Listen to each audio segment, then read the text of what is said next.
और हमारे डॉक्टर भी अब कमीशन खोर हो गए।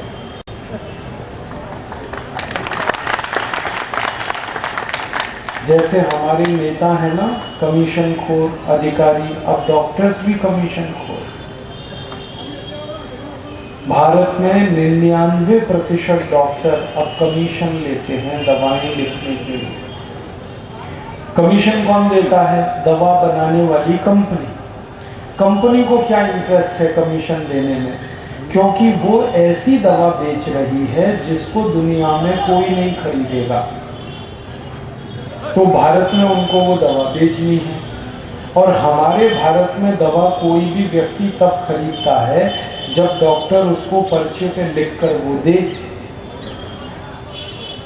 तो हमारे डॉक्टर्स पर्चे पर ऐसी ही दवाएं लिखते हैं जिनको दुनिया में कोई नहीं खाता, और डॉक्टर्स को इन दवाओं को लिखने में 40% तक कमीशन मिलता है। इसका मतलब समझते हैं?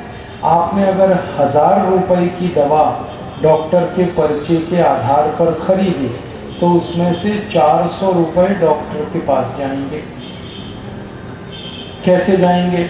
दवा तो आप खरीदोगे केमिस्ट के यहाँ से, केमिस्ट वो जो पर्चा आपका है ना उसमें से डॉक्टर का पता, फोन नंबर वो सब नोट करेगा और 400 रुपए डॉक्टर के पास पहुंचा देगा।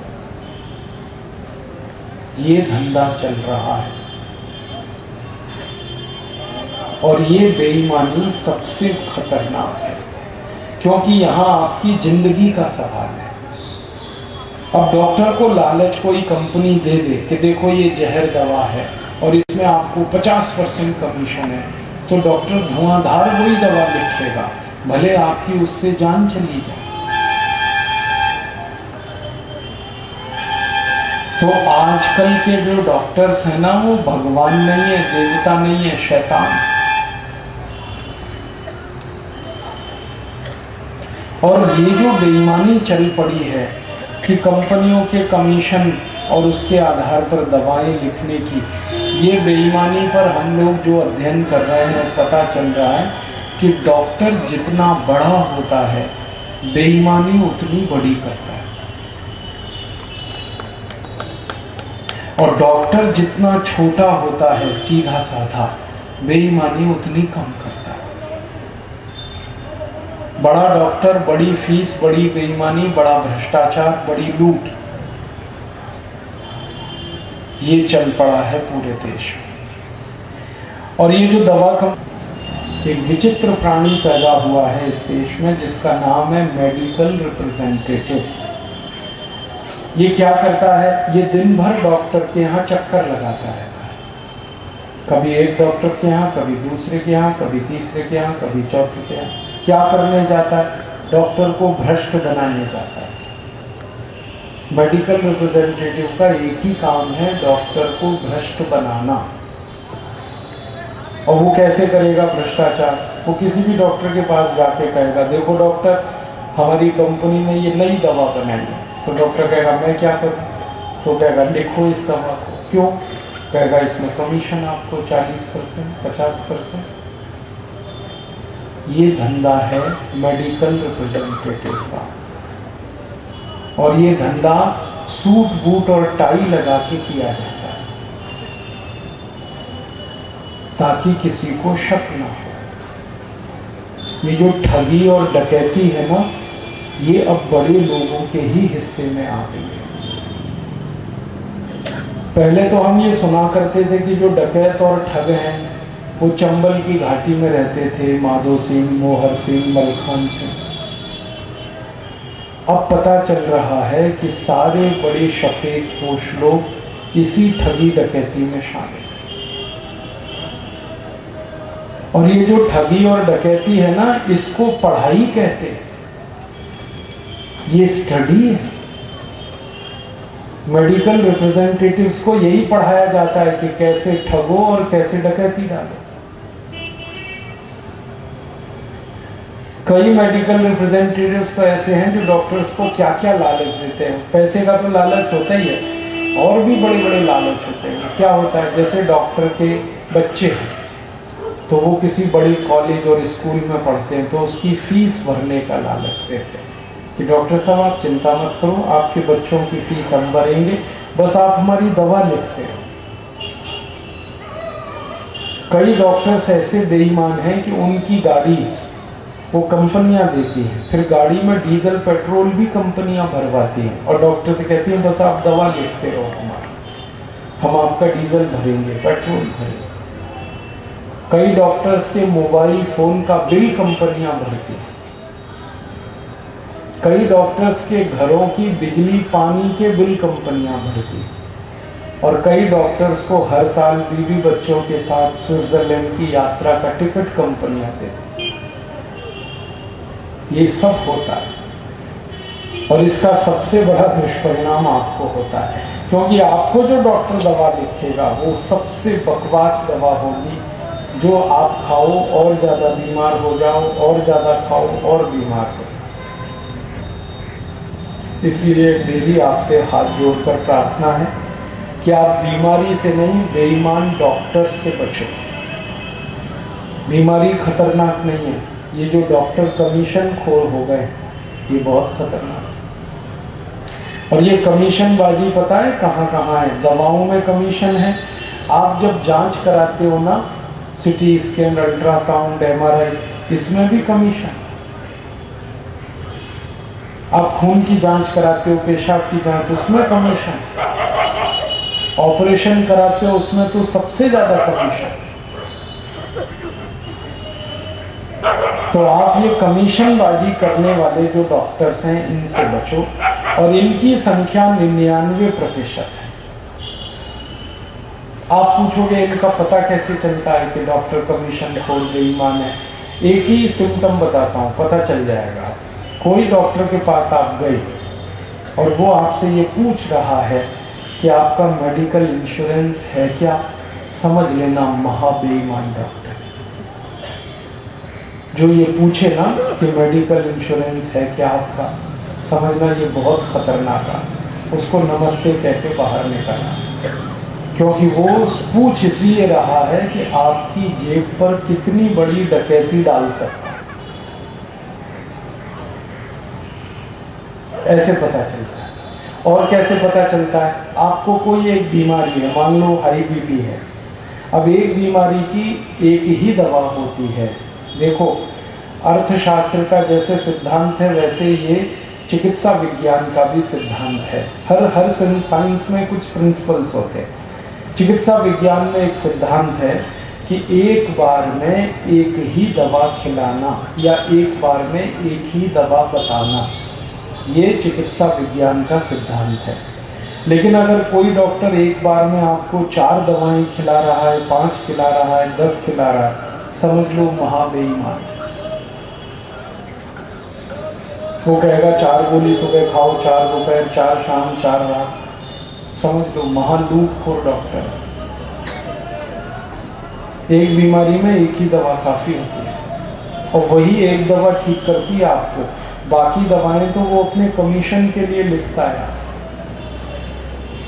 तो बेईमान डॉक्टर से बचने का तरीका यही है, आप बचो। और माताओं बहनों को तो हाथ जोड़कर प्रार्थना करूंगा कि आप डॉक्टर के चक्कर में सबसे कम फंसो, क्योंकि हमारी माताएं बहनें बहुत भोली भाली हैं। डॉक्टर इनको पहले फंसाता है। कैसे फंसाता है मैं एक उदाहरण देता हूँ। एक पति पत्नी डॉक्टर के पास गए बीपी चेक कराने। पति का थोड़ा बीपी हाई है तो डॉक्टर बीपी तो पति का चेक करेगा, बात पत्नी से करेगा। पता है कैसे करेगा? वो आप नहीं चाहती आपके पति ज्यादा दिन जिंदा रहे?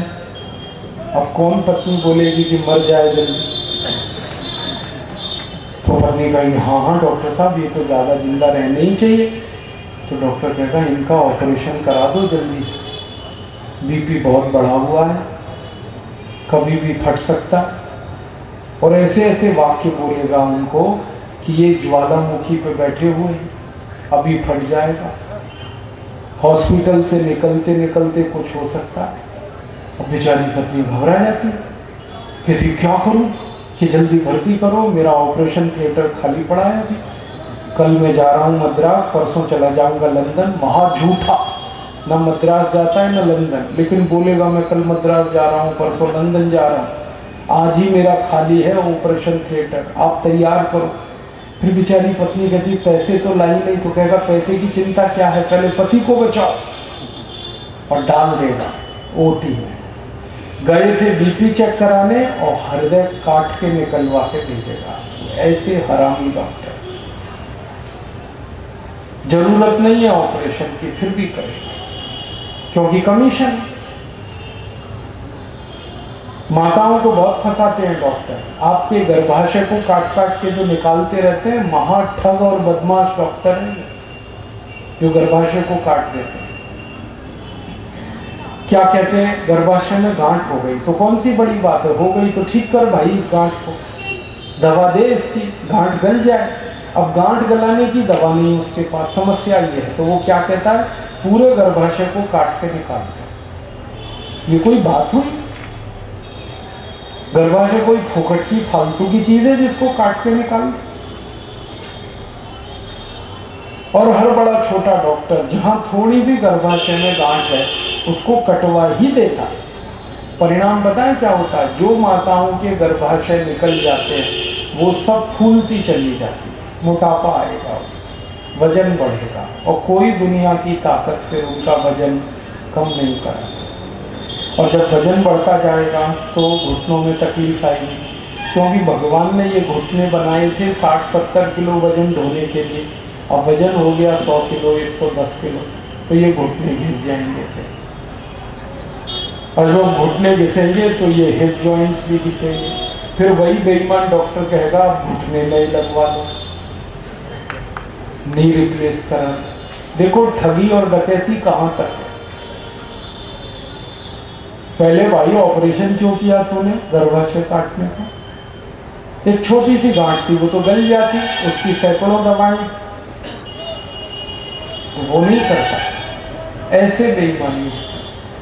माताओं के साथ और एक बेईमानी होती है, बच्चे का जन्म होना है और वो नॉर्मल डिलीवरी से हो सकता है, फिर भी डॉक्टर ऑपरेशन करेगा क्योंकि उसको पैसे मिलने वाले, और बहाने 20 बनाएगा। सबसे बड़ा पेटेंट बहाना है डॉक्टर का, बच्चा उल्टा हो गया है जी। मैं आपको बताऊं, जो बच्चा उल्टा होता है वो सीधा भी हो जाता है, भगवान ने ऐसी व्यवस्था बना रखी है। लेकिन वो होने नहीं देगा, वो काटेगा, काट के निकालेगा। फिर कहेगा जो बच्चेदानी होती है ना उसमें पानी सूख गया, अब आपकी जान सूख जाएगी। जैसे ही वो कहेगा पानी सूख गया तो आपको हाँ कर दो ऑपरेशन। आपको मालूम है कितना अत्याचार होता है। हमारे चिकित्सा विज्ञान में कहा गया कि बच्चे को माँ के गर्भ में 9 महीने 9 दिन और 9 घंटे रहना ही चाहिए, 9 महीने पूरा, फिर उसके ऊपर 9 दिन, फिर और ऊपर 9 घंटे, इतना समय बच्चे को माँ के गर्भ में रहना चाहिए, तब उसको बाहर आना चाहिए। लेकिन ये बेईमान और ठगी डकैती वाले डॉक्टर 8 महीने में ही बच्चे को काट के निकाल देते। कोई तो इतने हरामी है 7 महीने में ही निकाल लेते हैं।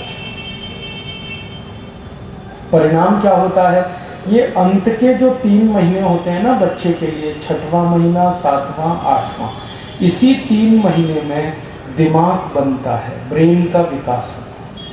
और जिस बच्चे को 7 महीने में निकाल लिया डॉक्टर ने, उसका क्या होगा सोच। जिसको 8 महीने में निकाल लिया वो तो जिंदगी भर आधा पागल रहेगा, और वो जिंदगी भर आधा पागल रहेगा तो डॉक्टर की बल्ले बल्ले है, हर दिन आता रहेगा, डॉक्टर की दवाएं खाता रहेगा।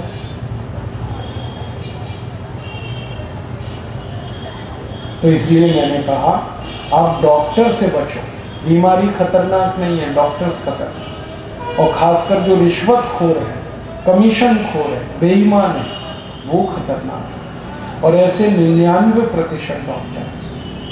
1% डॉक्टर हैं जो थोड़े ईमानदार बचे हैं, लेकिन वो टॉर्च लेके ढूंढो तो नहीं मिलते आजकल। तब अंत में आप बोलोगे जी क्या करें, मैंने बताया बीमार मत पड़ो, सबसे अच्छा तरीका बीमार मत पड़ो, स्वस्थ रहो, मस्त रहो। हमारे भारत में एक सूत्र है